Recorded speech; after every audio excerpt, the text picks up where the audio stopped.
Buenos días, hermanos. Es un gusto poder estar saludándoles en esta mañana, agradeciendo al Señor porque tenemos la posibilidad de, a través de la tecnología, poder compartir la palabra y espero que sea de gran bendición para ustedes como lo ha sido para mí y muy desafiante también. El día de hoy vamos a estar viendo el siguiente tema, el cual dice, contendiendo seriamente por la fe parte uno, porque es mi deseo poder en una próxima oportunidad seguir compartiendo acerca de esta temática. Y además porque es muy interesante de dónde surge, que es de la epístola de Judas. Y vamos a estar viendo principalmente los versículos 24 y 25, pero vamos a hacer lectura para poder comenzar eh, de los primeros tres versículos.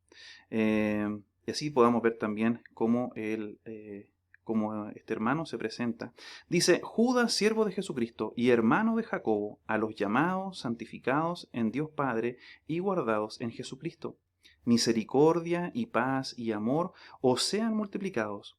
Amados, por la gran solicitud que tenía de escribiros acerca de nuestra común salvación, me ha sido necesario escribiros exhortándoos que contendáis ardientemente por la fe que ha sido una vez dada a los santos. Los tiempos en los que nosotros estamos viviendo en la actualidad son difíciles. Podemos verlo en términos sociales, laborales, económicos, familiares y también espirituales. Las Escrituras advierten en diversas ocasiones acerca de las dificultades de nuestra vida en este mundo y en especial en la decadencia moral del hombre. Es ahí cuando el apartamiento de la verdad o apostasía surge como una amenaza próxima a nuestras vidas e iglesia. No como algo que vendrá en el futuro, sino que está presente hoy y lamentablemente creciendo día a día. Judas escribió breve pero contundentemente acerca de algo que él ya avisoraba en el primer siglo y para lo cual los creyentes debían estar preparados para enfrentar. Cuando vemos este tema, que es que contendáis ardientemente por la fe, nos encontramos con algunas preguntas. ¿Qué es contender por la fe? ¿Por qué debemos contender por la fe? ¿Cómo debemos contender? ¿Por medio de quién podemos contender? Judas presenta una serie de respuestas y argumentos que nos permiten estar convencidos y advertidos ante la urgencia de confrontar la apostasía.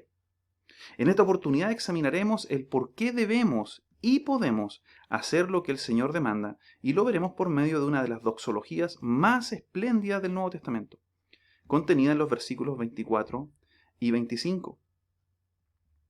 Y aquel que es poderoso para guardaros sin caída y presentaros sin mancha delante de su gloria con gran alegría, al único y sabio Dios, nuestro Salvador, sea gloria y majestad, imperio y potencia, ahora y por todos los siglos. Amén. Por tanto, el día de hoy quiero invitarles a considerar lo siguiente. Contendemos seriamente por la fe cuando entendemos por medio de quién lo hacemos. Contendemos seriamente por la fe cuando entendemos por medio de quién lo hacemos. Tengamos un momento de oración. Gracias le damos, Señor, por este día. Gracias le damos porque podemos ver su palabra y le pido que sea usted guiándonos ahora a poder poner atención en lo que usted quiere comunicar a nosotros, Señor, por medio de su santa palabra y que también podamos atesorarlo y desde ya ver la manera de ponerlo en práctica. Encomendamos este tiempo en sus manos en nombre de Cristo. Amén.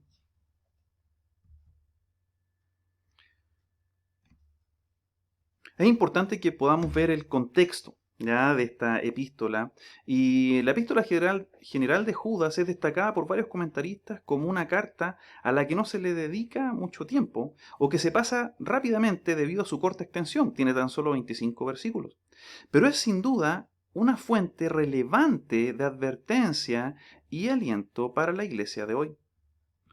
Con respecto al autor, hay un consenso general en que el Judas de esta carta es el hermano de Jacobo o Santiago, uno de los medios hermanos del Señor, hijo de José y de María.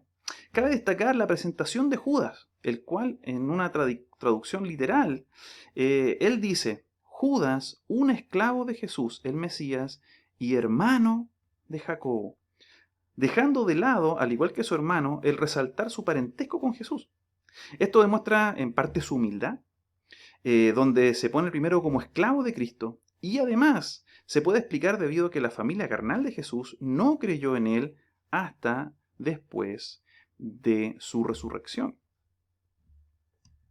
La fecha, a finales de la década del 60, haciéndola contemporánea a la segunda epístola de Pedro.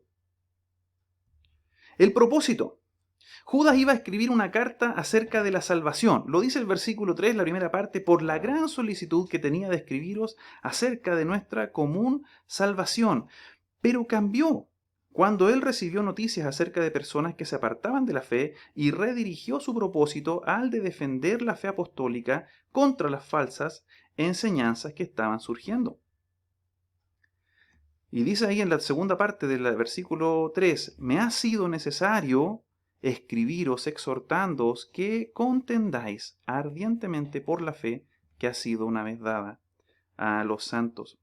Respecto al contender por la fe, el predicador David Guzik explica, aquí Judas nos dice por lo que están contendiendo. Hay mucha contención ardiente en el mundo, pero por lo general no para las cosas correctas, ¿cierto? Es cosa de revisar sus redes sociales, Facebook o lo que sea, y usted se va a encontrar todo tipo de peleas, ¿ya? De sociales, política, teológica, todo hay una discusión ardiente. Pero la fe, una vez dada a los santos, es algo digno por lo cual pelear. La fe no significa nuestra creencia personal o fe en el sentido de nuestra confianza en Dios. La frase fe significa la verdad esencial del Evangelio que todo cristiano verdadero mantiene en común.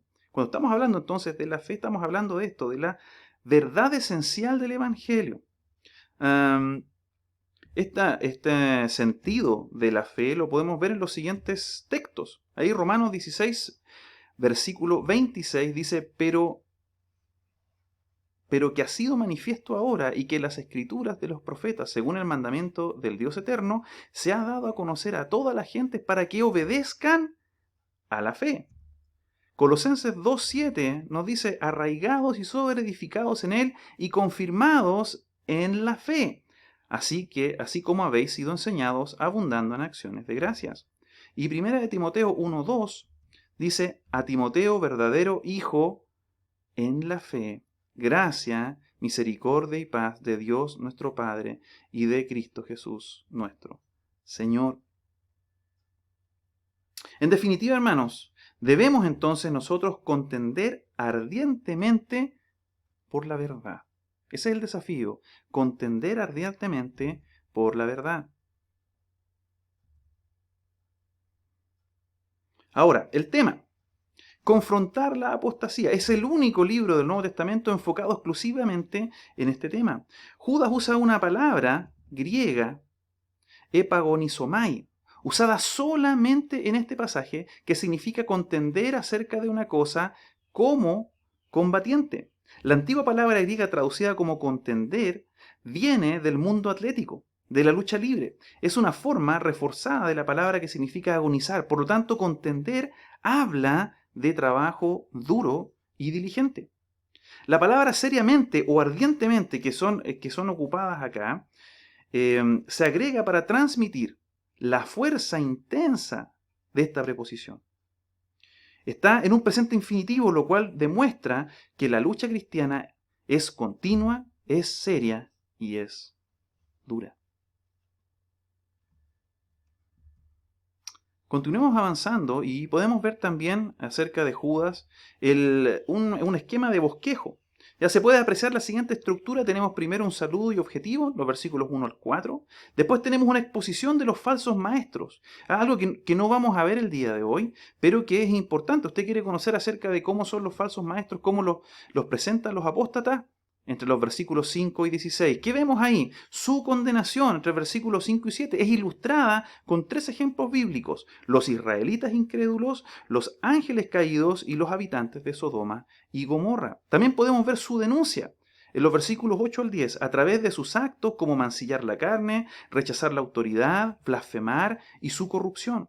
Y también podemos ver su descripción. En los versículos 11 al 16 se les compara con personajes como Caín, Balaam, Coré y con ilustraciones tomadas de la naturaleza con el fin de definir un perfil del apóstata. Y he puesto acá una lista del falso maestro o el apóstata. Y mire, todas estas características, espero que nada de esto haya ni siquiera cerca de nuestra vida, porque sería terrible. Son impíos, moralmente pervertido, niega a Cristo, contamina la carne, rebelde, maldice a los ángeles santos, soñador, ignorante, corrompido, murmurador, busca faltas, busca intereses personales, habla arrogantemente, lisonjero, burlador, causa división, piensa en términos mundanos y está sin el Espíritu. Esos son los enemigos a los que los creyentes se van a enfrentar. Quizás a veces esto puede parecer un poco lejano para nosotros, pero ¿sabe, hermano? Está ahí, está a un paso de distancia. Ahora, continuando con el bosquejo, tenemos también una exhortación a los creyentes, versículos 17 al 23. Acá se presentan las defensas que los creyentes deben levantar en contra de los apóstatas y las acciones que debemos tomar. Espero poder compartir en una próxima oportunidad acerca de esta porción, que nos indica acciones prácticas que son parte del contender por la verdad. Y finalmente nos encontramos en la doxología, los versículos 24 y 25. Doxología es una breve declaración de alabanza a Dios. Y acá la tenemos, ya la hemos leído, pero podemos leerla nuevamente. Y aquel que es poderoso para guardaros sin caída y presentaros sin mancha delante de su gloria con gran alegría, al único y sabio Dios, nuestro Salvador, sea gloria y majestad, imperio y potencia, ahora y por todos los siglos. Amén. Y aunque esta bella bendición es la conclusión de la carta, es el pasaje en el cual nos enfocaremos en esta ocasión, debido a que nos lleva a entender por medio de quién estamos capacitados para realizar las acciones que están comprendidas en los versículos 17 y 23, que nos permiten contender seriamente por la fe. En resumen, hermanos, la apostasía y los falsos maestros, junto con todas sus nefastas características, son una amenaza real para la iglesia de hoy, siendo el creyente alentado a mantenerse en la verdad y exhortado a confrontar las falsas enseñanzas. Ahora, recordando que hemos propuesto lo que hemos propuesto desde el principio, contendemos seriamente por la fe cuando entendemos por medio de quién lo hacemos.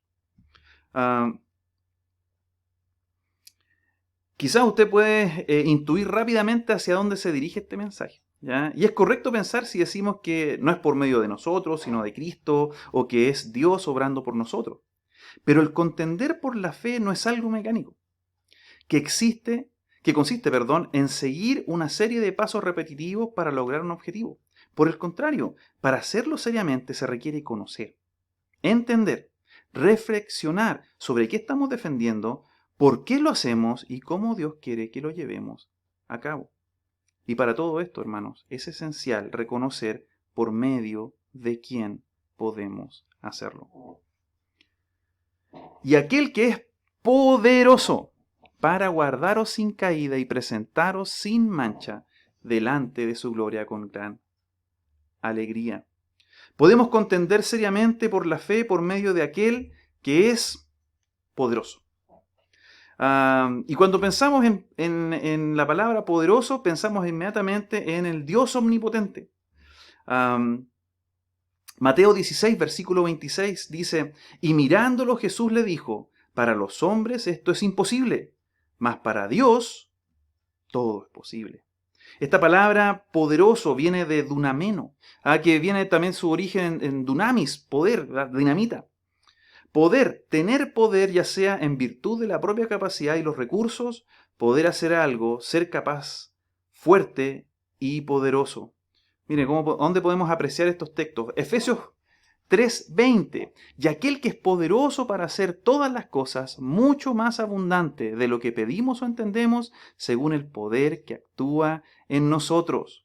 Poderoso para hacer. Hebreos 2:18. En cuanto él mismo padeció siendo tentado, es poderoso para socorrer a los que son tentados.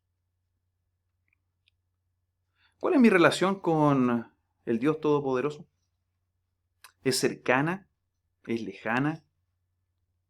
¿Qué tan poderoso es el Dios en el que hemos creído? ¿Es un Dios al que quizás vemos para las grandes necesidades, para los grandes problemas? ¿Es un Dios cercano? ¿Cuál es el concepto, hermano, que hemos construido acerca de nuestro Dios poderoso? Este Dios es poderoso en sí mismo, pero también es poderoso para guardarnos sin caída. Es interesante que la palabra utilizada acá, en esta frase, guardarnos sin caída, aptaitos, solo aparece en este pasaje en la Biblia. Y se refiere a no tropezar, mantenerse firme, exento de caer. ¿Se ha caído en algún lugar o caminando? Yo un montón de veces. Y a veces uno queda en vergüenza, ¿no? Es algo extremadamente recurrente en las personas. No podemos evitar tropezarnos o caernos. Yo lo veo todos los días con mi hija, que se cae de las maneras más sorprendentes. Pero la idea acá, hermanos, es que el poder de Cristo sustentará al creyente para que no caiga en la terrible tentación de la apostasía, de negar la fe. No es una simple caída o tropiezo, sino una caída terrible, con duras consecuencias. Por ejemplo, hablaba con un instructor de escalada, y me contaba que una de las primeras lecciones para los aprendices es conocer su equipo y confiar en él. Los arneses son diseñados para soportar mucho más peso que el escalador tiene.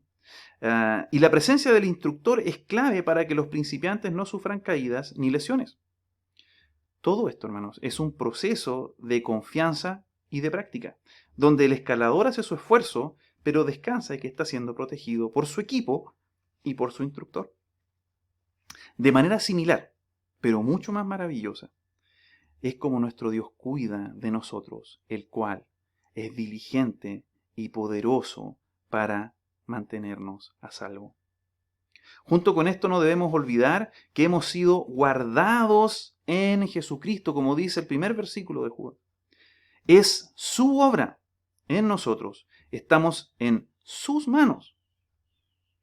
Por lo tanto, dice un comentarista, mantenernos espiritualmente seguros es la obra de Dios, pero siempre se puede decir a la gente que Él está trabajando, porque ellos están trabajando también.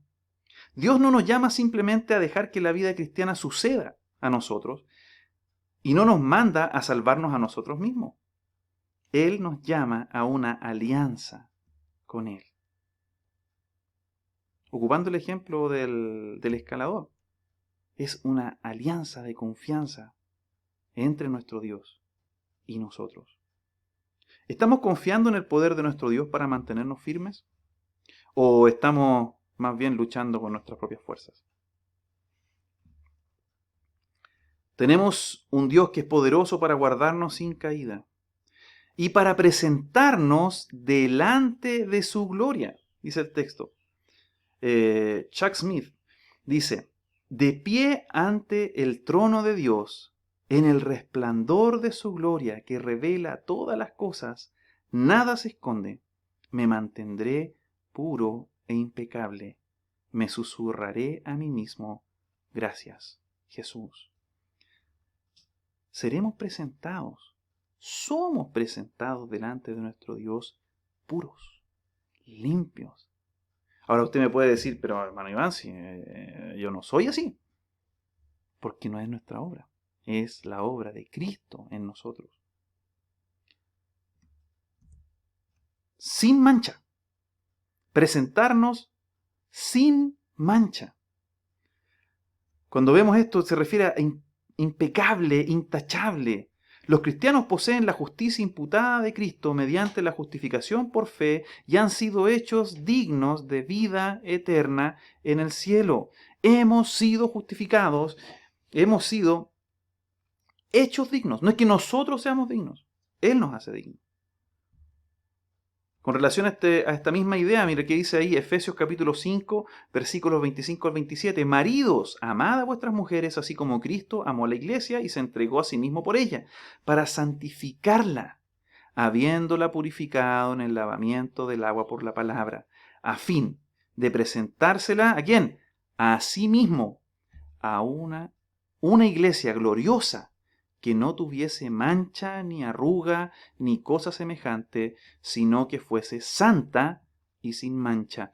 No por nosotros, no por nuestras obras, sino que Cristo es el que lo hace. ¿Cómo nos vemos delante del Señor? Somos presentados sin mancha, ¿cierto? Pero cada uno de nosotros puede decir, pero tengo tantas fallas. Hermano, seremos presentados en su justicia. Estamos completos en Él. Tenemos un Dios poderoso para guardarnos sin caída, presentarnos delante de su gloria sin mancha, con gran alegría. Esta palabra, alegría, se refiere a júbilo, alegría extrema, con excesivo gozo. Misma palabra utilizada en Hechos capítulo 2, versículo 46, hablando acerca de la iglesia primitiva. Y perseverando unánimes cada día en el templo y partiendo el pan en las casas, comían juntos con alegría y sencillez de corazón, con alegría, con júbilo, extrema alegría, con excesivo gozo. El comentario de Matthew Henry dice: cuando los creyentes sean presentados sin mancha, será con excesivo gozo. Pobre de mí, ahora nuestras faltas nos llenan de miedos, dudas y dolores. Pero tenga buen ánimo, si somos sinceros, lo seremos. Nuestro querido Redentor se ha comprometido por ello. Seremos presentados sin tacha, donde no hay pecado, no habrá dolor, donde está la perfección de la santidad, habrá la perfección del gozo. ¿Le anima a usted el saber o recordar que seremos presentados ante la gloria de Dios y no seremos avergonzados, sino que experimentaremos el más perfecto gozo? ¿Sabe, hermano? Este gozo no comenzará el día en que estemos con Cristo en su presencia. Ese gozo ya comenzó cuando le conocimos y se afirma más cuando le conocemos más y más, día a día. Estamos llamados a tener una vida de gozo, con gran alegría, por medio de este Dios poderoso. Vamos al versículo 25, en la primera parte. Al único y sabio Dios, nuestro Salvador. Y la segunda característica de aquel que nos permite poder hacer lo que Dios nos pide que hagamos, es que es Salvador. Por naturaleza, Dios es Salvador, a diferencia de las deidades vacilantes e indiferentes de fabricación humana y demoníaca. Dios es Salvador siempre. Miren, veamos estos versículos. Lucas 1:47. Y mi espíritu se regocija en Dios, mi Salvador. Primera de Timoteo 1:1. Pablo, apóstol de Jesucristo, por mandato de Dios, nuestro Salvador, y del Señor Jesucristo, nuestra esperanza. Tito 3:4. Pero cuando se manifestó la bondad de Dios, nuestro Salvador, y su amor para con los hombres. Tenemos un Dios que es Salvador, el cual es único y sabio. La sabiduría divina está personificada y encarnada nada más que en Cristo, el autor y consumador de la fe que debemos defender. No tenemos ningún otro a quien acudir en nuestra necesidad. Hay un solo Dios, el cual se ha revelado a nosotros por medio de las Escrituras. Él nos creó, nos amó primero y se acercó a nosotros para restaurar la relación que nuestro pecado rompió. Ahora, debemos considerar que todo esto, toda la salvación, se materializó por medio de Jesús, el cual es uno con el Padre. Como expresa ahí en 2 de Pedro 1:1. Simón Pedro, siervo y apóstol de Jesucristo, a los que habéis alcanzado por la justicia de nuestro Dios y Salvador Jesucristo, una fe igualmente preciosa que la nuestra. Nuestro Dios y Salvador Jesucristo. Ahí tiene un texto para poder hablar acerca de la deidad de Cristo. Nuestro Dios, una sola idea, nuestro Dios y Salvador, el Padre. No, Jesucristo, porque es uno con el Padre.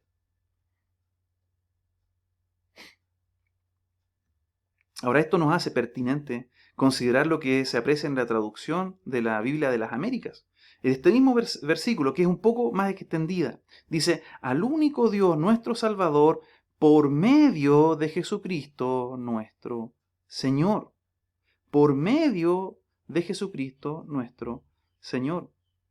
Tenemos un Salvador, que es único y sabio Dios, y que hace la salvación por medio del Señor Jesucristo. Esto es igual al cierre de la epístola de Romanos, en el capítulo 16, versículo 27. Dice: al único y sabio Dios sea la gloria mediante Jesucristo para siempre. Amén. Tanto Pablo como Judas cerraron con esta misma idea. Al único y sabio Dios sea la gloria mediante Jesucristo, por medio de Jesucristo. Dios ha elegido el glorificarse a sí mismo por medio de la persona y obra de Jesucristo.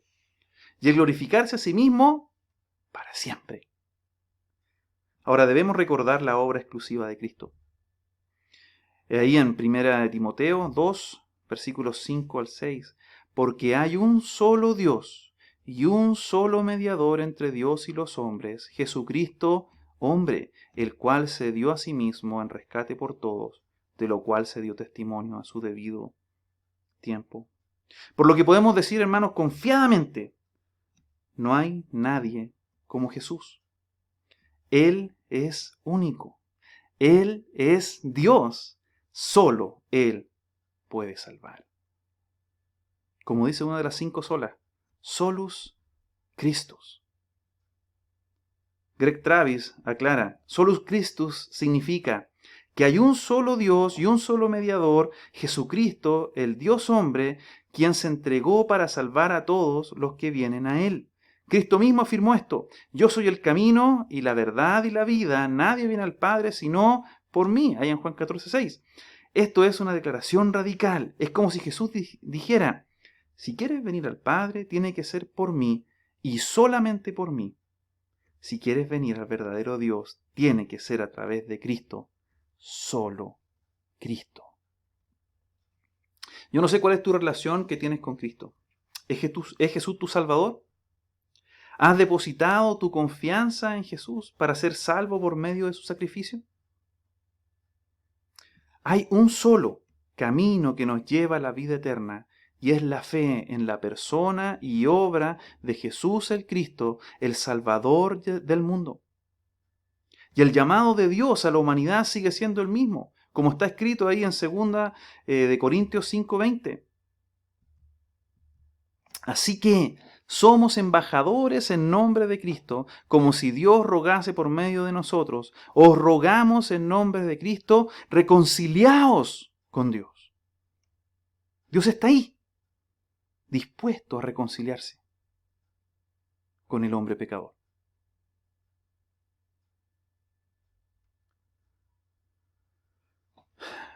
Hermanos, finalmente podemos contender seriamente por la fe cuando entendemos que es por medio de aquel que es poderoso, que es salvador y también glorioso.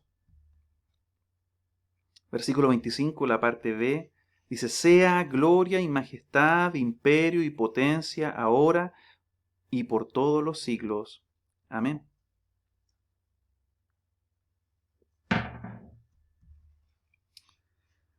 Sea la gloria.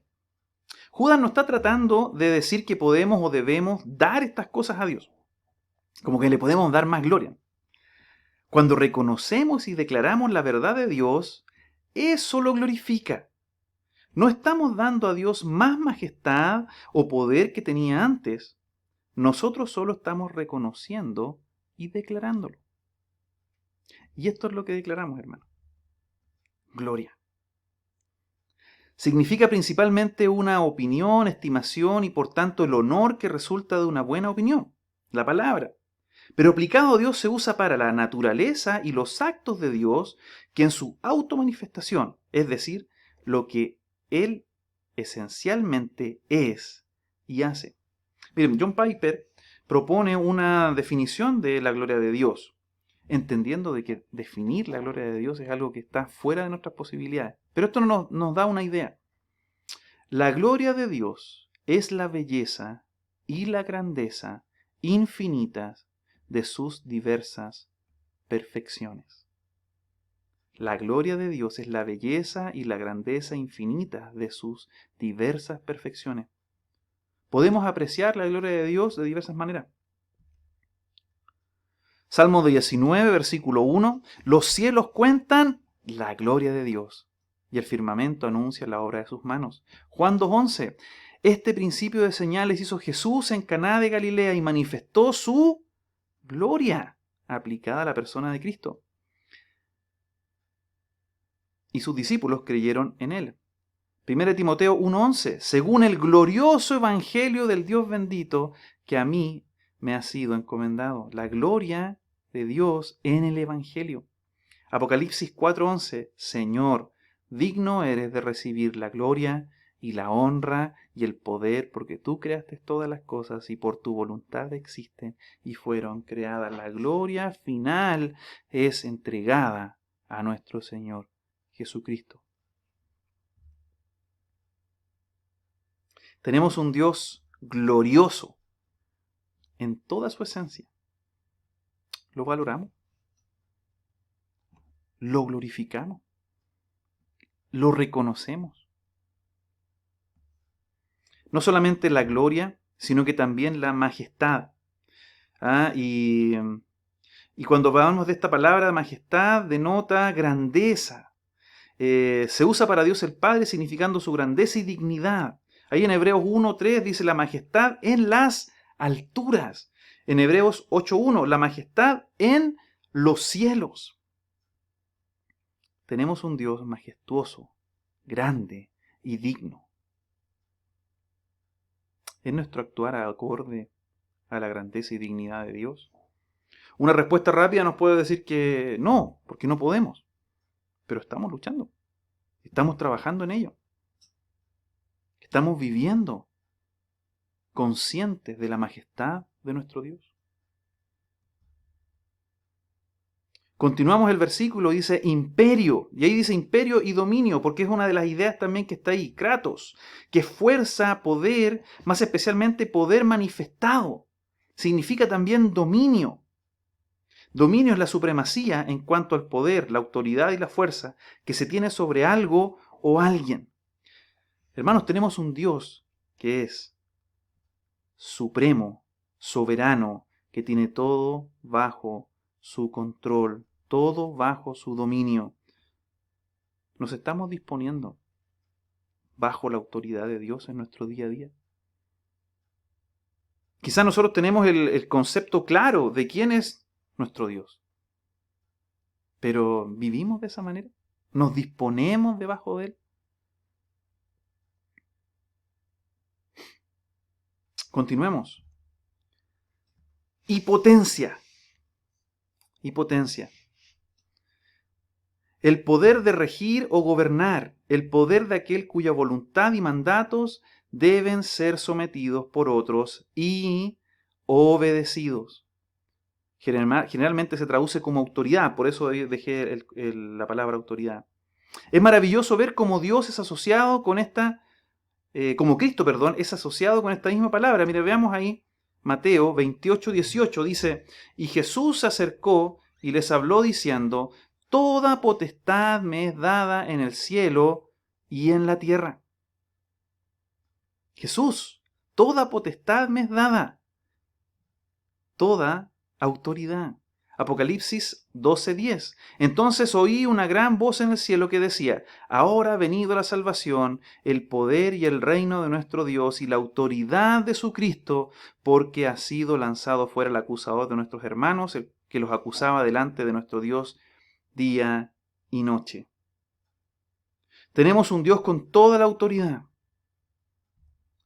¿Qué tan obediente estamos siendo ante el Dios de toda autoridad? ¿Estamos siendo obedientes a sus mandamientos, a lo que el Señor quiere que nosotros hagamos? Finalmente encontramos a un Dios que tiene la eternidad como una característica. En esta frase final se hace muy útil considerar lo que traduce la Biblia de las Américas. Dice: antes de todo tiempo y ahora y por todos los siglos. Amén. Antes, Dios se manifestó en los tiempos anteriores con todos sus atributos, salvando y guiando al hombre. Ahora, hoy, el mismo Dios sigue actuando para nuestro bien, enseñándonos, fortaleciéndonos, guiándonos y consolándonos. Y por todos los siglos, el Dios fiel, que no cambia, es digno de toda alabanza y reconocimiento, ayer, hoy y por siempre. Hermanos, este es el Dios poderoso, salvador, glorioso, majestuoso, soberano, con toda autoridad y eterno, en el cual debemos confiar y por el cual podemos y debemos contender seriamente por la verdad que ha sido depositada en nuestras vidas.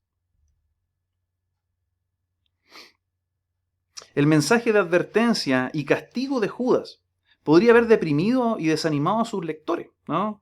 Nosotros hemos visto parte, pero si uno va viendo cada detalle, cada acusación, cada cosa terrible que estaba pasando. Tal vez pensaron que con tanta falsa enseñanza y la inmoralidad en todo, muy pocos cristianos nunca alcanzarían el cielo. Con esta doxología, aquí les recuerda que la respuesta se encuentra solo en el poder de Dios. Él es capaz de mantenerle a usted y usted no es capaz de mantenerse a sí mismo.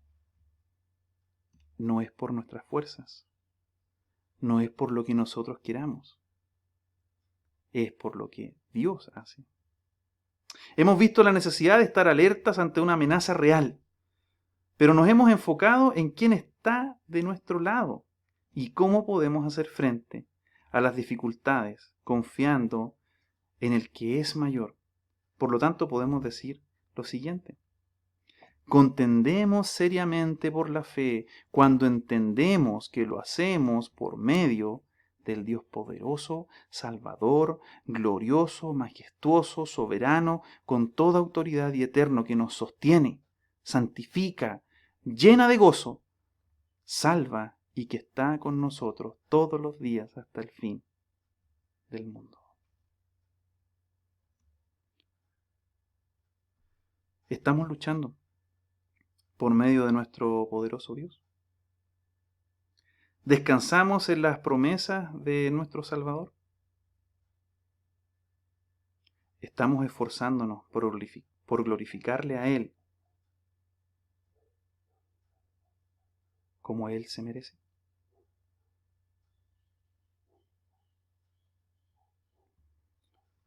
Cuando entendemos por medio de quién podemos contender, cambia nuestra vista, cambia nuestra perspectiva, porque no somos nosotros, sino que es el Señor.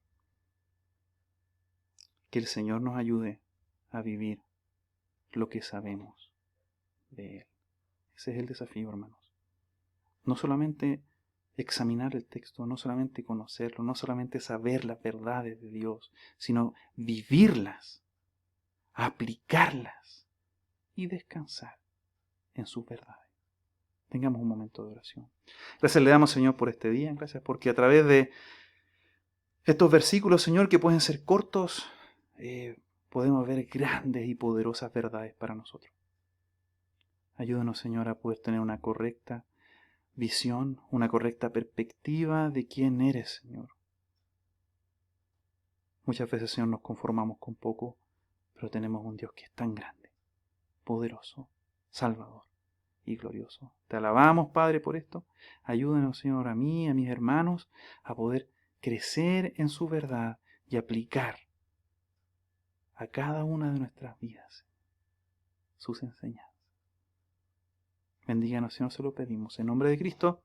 Amén. Bien, hermanos, el Señor les bendiga. Ha sido un gozo. Espero en una próxima oportunidad poder ver otras partes de este texto que, aunque es cortito, es realmente maravilloso poder estudiarlo. Así que le desafío, léalo, revíselo, examínelo, porque hay muchas cosas, mucha carne que podemos sacar de este pasaje. Así que nada, les invitamos a seguir siempre conectados con cada una de las actividades de la iglesia. Ya pronto se viene la Cena del Señor, así que vamos a estar también atentos a eso.